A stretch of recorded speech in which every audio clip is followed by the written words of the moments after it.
దేవుడు క్రీస్తుకు పూర్వమే ప్రవక్త ద్వారా రాజులతో, యెరూషలేములో ఉండే ప్రజలతో, అలాగే న్యాయాధిపతులతో, సొదొమ గొమొర్రా పట్టణంలో ఉండే జనులతో, అంటే అన్యులతో దేవుడు మాట్లాడుతున్నాడు. దేవుని ప్రజలను ఇశ్రాయేలుతో దేవుడు మాట్లాడుతున్నాడు. ఈనాడు నీతో నాతో మాట్లాడుతున్నాడు. ఒకవేళ ఈ మాటలే మన జీవితంలో నిజమైతే, ఇలాగే సంబోధిస్తే దేవుడు మన బతుకెంత. దేవుడే కోపపడితే ఆయన కోపాగ్ని మన మీదకి, మన కుటుంబాలకి మీదకి, దేశం మీదకి వస్తే మనము కాలిపోతే వ్యర్థమైపోతాం కదండి. మన భక్తి వ్యర్థమైపోయింది, మన ప్రార్థన వ్యర్థమైపోయింది, మన ఆరాధన వ్యర్థమైపోయింది, మన భక్తి నీరు గారిపోయింది, బూడిదలో పోసిన పన్నీరులాగా వ్యర్థమైనటువంటి భక్తి చేస్తున్నామేమో గమనించండి. దేవునికి కోపం వచ్చినప్పుడు ఆయన అంటాడు, మీ యొక్క నైవేద్యాలు, మీ బలులు నాకు వ్యర్థములు, నాకు బాధకరములు. మీరు నన్ను ప్రార్థించేదే నాకు బాధ అవుతుంది. మీరు మీ హృదయాలను, మీ మనసులను, మీ యొక్క కోరికలను నాకు దూరంగా ఉంచుకుంటూ, నాకు వ్యతిరేకంగా మీరు జీవిస్తూ, మీ యొక్క శరీరములను లోకానికి సమర్పించుకొని మీ ఆత్మలతో నన్ను విక్రిస్తున్నారు. నాకు బాధకరములుగా ఉన్నాయి మీ అమాస్యాలు, మీ పౌర్ణములు, మీ తిథి నక్షత్రాలు, మీ పండుగ పబ్బాలు, మీ ఉత్సవాలు నాకు బాధకరములు. ఏదైనా మన పండగ చేసుకోవటం దేవునికి అది వ్యతిరేకమే కాదు. ప్రతి ఆదివారం మనకు పండగే. ఒక అమ్మాయి అంటది, అంకుల్ ఎప్పుడు ఆదివారం వస్తుందా? నాకు ఫోన్ చేసి మరి చెప్పింది, ఎప్పుడు ఆదివారం వస్తుంది, మాకు పండగ. ఈ చిన్న సంఘంలో ఎక్కువ మంది ఉంటాం, మనం ఒక 100 మంది కూడా ఉండము. ప్రతి ఆదివారము నాకు పండగ. నాకు చాలా సంతోషమైంది అన్నమాట. ఆదివారము ఎట్లా ఎగ్గొడదామని చూస్తాం, కానీ ఏదైనా కారణం దొరికితే ఇంట్లో ఉండిపోదాం, లేకపోతే బంధువులు వస్తారు, స్నేహితులు వస్తారు, లేదా అక్కడికి ఇక్కడికి పోదాం అనుకుంటారు. కానీ ఆదివారం సంఘానికి వెళ్ళడం పండగ అనుకుంటే అది ఎంత ఆసక్తి ఉంటే ఆ మాట అంటారండి. ఎవరైనా మెచ్చుకోవటం కోసం మాట అంటాను నేను. ఇది మన పండగ ఆత్మీయ పండుగ, మన యాత్ర ఆత్మీయ యాత్ర.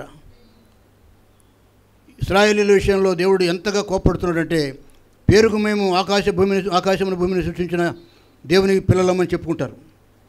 మేము యెహోవా పిల్లలము, యెహోవా ప్రవక్తలము, మమ్మల్ని మా దేవుడే న్యాయాధిపతిగా నియమించాడు, మేము పెద్దలము, పరిచారకులము, మేము భక్తులము అని చెప్పుకోవడానికి మంచి మంచి బిరుదులు మనకు ఉన్నాయి. కానీ దేవుడు ఏమైనా అంటున్నాడు? 2వ వచనం చూడండి, 1వ అధ్యాయం 2వ వచనము. యెహోవా మాట్లాడుతున్నాడు. దేవుడు మాట్లాడుతున్నప్పుడు మనం మౌనంగా ఉండాలి. ఆయన మాట్లాడుతున్నప్పుడు మనము మాట్లాడితే ఆయన మాట్లాడు. ఆయన మూగోడు కాదు, ఆయన మాట్లాడేవాడు. దేవుడు ఎల్లప్పుడూ మాట్లాడుతుంటాడు. వాక్యం ద్వారా మాట్లాడతాడు, పరిస్థితుల ద్వారా మాట్లాడతాడు, కళల ద్వారా, దర్శనముల ద్వారా మాట్లాడతాడు. నీ పరిస్థితుల్లో దేవుడు మాట్లాడతాడు, నేను నడిపిస్తాడు. ఆయన మాట్లాడుతున్నప్పుడు మనం ఎదురు తిరిగి మాట్లాడితే ఆయన మౌనంగా ఉంటాడు. ఆయన మౌనంగా ఉంటే మనం బతకం. ఏదైనా మన దేవునికి మనం అవకాశం ఇద్దాం. దేవా నువ్వు మాట్లాడు, నీ ఆత్మ ద్వారా మాకు వచ్చే స్వరాన్ని మేము ఇంటకు మీకు భయపడటకు మాకు నేర్పించమని ఆయన మాట్లాడుతున్నప్పుడు జాగ్రత్తగా మనసు పెట్టి ఉందాం. అది ఆజ్ఞ కావచ్చు, హెచ్చరిక కావచ్చు, గద్దెంపు కావచ్చు, బోధ కావచ్చు, అది ఏదైనా కావచ్చు, మన క్షేమం కోసమైనా మాట్లాడతాడు. సేవకులను మాతో మాట్లాడతాడు, విశ్వాసులను మీతో మాట్లాడతాడు. సంఘంలో మీ స్థాయి ఏంటో నాకు తెలియదు. సమాజంలో మనం ఉన్నాం, బయట ప్రపంచంలో మనం ఉన్నాం, లోపల సంఘంలో మనం ఉన్నాం, మన గృహాలలో, మన కుటుంబాలలో ఉంటున్నాం. మన భర్తలం కావచ్చు, భార్యలను కావచ్చు, ఎవరి కుమారులను కావచ్చు, మన కుమార్తెను కావచ్చు. నీ స్థాయి ఏదైనా, నీ వయసు ఏదైనా, నీ ఆత్మీయస్థితి ఏదైనా, దేవుడు మాట్లాడుతున్నప్పుడు మనం విందాం. యెహోవా ఏమని మాట్లాడుతున్నాడు? ఆకాశమా ఆలకించుము, భూమి చెవియొగ్గుము, నేను పిల్లలను పెంచి గొప్పవారిగా చేశాను, కానీ వారు నా మీద తిరగబడి ఉన్నారు. దేవుడు ఎంత కఠినంగా మాట్లాడుతున్నాడు. ఇశ్రాయేలీయులు నా పిల్లలు, అబ్రహాము కుమారులు, అబ్రహాం సంతానమంతా నా పిల్లలే, నా నామం పెట్టబడిన వారు. ఈనాడు యేసుక్రీస్తు వారి నామంలో మనం ఉన్నాం. మన యేసయ్య సంతానం, అబ్రహాం సంతానం నడుస్తుంది ప్రపంచ పటంలో. ఆదాము సంతానముగా మనం ఉన్నాం, ఆది పురుషుడు, ఆది స్త్రీ. ఆ తర్వాత జలప్రళయంలో అంతగా నాశనం అయిపోయినప్పుడు నోవహు కుటుంబంలో పుట్టిన పిల్లల ద్వారా మనం వచ్చాం. మనం నోవహు సంతానం. ఆ 3 కుమారులకు పుట్టిన వాళ్ళమే మనందరం, ప్రపంచ వ్యవస్థ. మొదట ఆదాము సంతానము, 2 నోవహు సంతానము, 3 అబ్రహాం సంతానము, 4 యేసయ్య సంతానం. హల్లెలూయా. ఈనాడు క్రైస్తవులుగా చలామణి అవుతున్నాం. దేవుడు మనతో మాట్లాడుతున్న మాట ఏంటంటే, ఆకాశమా ఆలకించని ఎందుకంటున్నాడు? ఆకాశానికి చెవి ఉందా? ఆకాశం ఎటువంటిదండి? ఆకాశం అంటే శూన్యం. ఆకాశం అంటే నథింగ్ బట్, అది ఎంత దూరమైనా అంతే కనపడుతుంది ఆకాశానికి. నువ్వు ఆ విమానంలో పో, దాదాపు 40-50 వేల అడుగుల ఎత్తున నువ్వు 6-7 కిలోమీటర్ల ఎత్తున నువ్వు పోతున్నా మేఘాల మీద పోతావు, కానీ ఆకాశం ఇంకా కనపడుతూనే ఉంటుంది. ఎంత దూరమైనా ఆకాశమే. అయితే దేవుడు అంటున్నాడు, నా పిల్లలు అన్న మాట వింటలేదు కాబట్టి, ఆకాశమా నువ్వు అన్న మాట విను.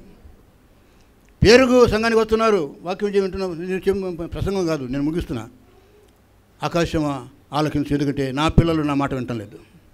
భూమి చెవి ఎగ్గు, నేను పిల్లలను పెంచి పెద్దవారిగా చేశాను, గొప్పవారిగా చేశాను. వారు గొప్పవాళ్ళు అయిపోయారు. ఇప్పుడు వారు రాజులయ్యారు, యాజకులయ్యారు, న్యాయాధిపతులయ్యారు, ధనవంతులయ్యారు, భూమిని పరిపాలిస్తున్నారు, అన్ని అధికారాలకు ఉన్నాయి, అన్ని ఆశీర్వాదాలకు ఇచ్చాను. వాళ్ళు పెద్ద అయిన తర్వాత, వారి స్థితి మారిన తర్వాత నన్ను విడిచిపెట్టారు. నేను పిల్లలను పెంచి గొప్పవారిగా చేస్తే వారు నా మీద దేవుని మీదనే తిరుగుబాటు చేస్తే కొరివితో తలగొక్కున్నట్టే. ప్రభు అంటాడు, సౌలా సౌలా నన్ను ఎందుకు హింసిస్తున్నావు, నువ్వు మున్నుకోలుకు ఎదురుతున్నావు. ఏదో మాట్లాడుతూ సౌలుతో ఏమన్నాడండి, సౌలు కళ్ళు పోయినప్పుడు మళ్ళీ కళ్ళు వచ్చినప్పుడు పౌలుగా మాట్లాడేది వేరే విషయం. దేవునికి తిరుగుబాటు చేసిన సౌలు జీవితంలో దేవుడు మాట్లాడుతుంటాడు, సౌలా సౌలా నన్ను ఎందుకు హింసిస్తున్నావు, నువ్వు మునుకోలు కనుక ముళ్ళుగర్రకు ఎదురుతుంటున్నావు. ముళ్ళుగరకు ఎదురుతంత ఏమైందండి, అది మామూలు ముళ్ళు కాదు, అది తుమ్మ ముళ్ళు, ఏదో చెట్టుకు వచ్చే ముళ్ళు కాదు, అది ఇనప ముళ్ళు. అది కూర్చుకుంటే బతుకు సేఫ్టీగా అయిపోద్ది. దేవుడు కూర్చుకుంటే మన బతకమండి. అందుకని ఆయన కూర్చోబడ్డాడు. మన పాపం నిమిత్తమై ముళ్ళుగర కాదు, మేకులతో కొట్టబడ్డాడు, బల్లెంతో పడవబడ్డాడు. తల మొదలుకొని కాదాల పదాల వరకు గాయములే గాయములే గాయములే.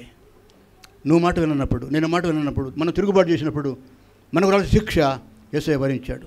చెప్పడానికి సమయం లేదు. ఒకవేళ నీ నైవేద్యములు, నీ బలులు, నీ ఆరాధన నీ హృదయంలో ఉంటే మంచిది, అది దేవునికి ఇష్టమైనదిగా ఉండాలి. కనుక మేకల రక్తము, కోళ్ళ రక్తము, నైవేద్యములు నాకు వెక్కసమైపోయినాయి, నాకు బాధకరములు. నీ భక్తి సరిగ్గా లేదు. భక్తి కలిగిన కూడు పట్టుడైనా చాలు, కడివడైనానేమి కరమ పాలు. గాడిద పాలు, ఇప్పుడు గాడిద పాలు కూడా కాస్ట్లీ అయిపోయినాయి, అది వేరే విషయం. మందు కొడుతున్నారు గాడిద పాలు. కానీ మనం గాడిద పాలు తాగం, బర్రె పాలే తాగుతాం, లేదా ఆవు పాలు తాగుతాం, మహా అయితే గొర్రె పాలు, మేకపాలు తాగుతాం. గాడిద పాలు సాధారణంగా ఏదో రోగం వస్తే తాగుతాం. అయితే దేవుడు గొప్పవాడు. వాక్యమనే పాలు, వాక్యమనే ఆహారం మనకు పెడుతున్నాడు. మనం బలపడి ప్రభుత్వం చూద్దామండి. పరిశుద్ధతను పైకెత్తి యెషయా పలికిన మాటలు ఆనాడు ఇశ్రాయేలుకి కావచ్చు, యూదా జనాంగంకి కావచ్చు, కానీ ఈనాడు మనతో కూడా మాట్లాడుతున్నాడు. నువ్వెవరివి సంఘంలో, నీ స్థాయి ఏంటి? మనం ఈ లోకంలో మన ఘనత కోసమే కోరుకుంటాం, మన ప్రత్యేకత కోసమే మనకు తాపత్రయపడతాం. కానీ దేవుని ముందర మనము తగ్గించుకుందామా? ఆయనను ఘనపరుద్దామా? నా పిల్లలను నన్ను పెంచి పోషించి పెద్ద చేశాను, వారు నాపై తిరుగుబాటు చేశారు, నా మాట వినడం లేదు.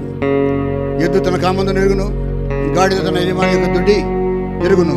నా పిల్లలకు తెలివి లేదు, నా పిల్లలకు జ్ఞానం లేదని చెప్పి దేవుడు బాధపడుతున్నాడు. ఆ జ్ఞానం నీకుందా? హల్లెలూయా హల్లెలూయా హల్లెలూయా హల్లెలూయా హల్లెలూయా. స్తోత్రములు స్తోత్రములు స్తోత్రములు స్తోత్రములు.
స్తుతులకు పాత్రుడ, పరిశుద్ధుడ, కృపామయుడ, జీవము గల దేవా, సర్వశక్తిమంతుడ, నమ్మదగిన దేవా, నీ ఘనమైన నామముకు లెక్కలేని స్తుతి స్తోత్రములు స్తోత్రములు స్తోత్రములు నాయన.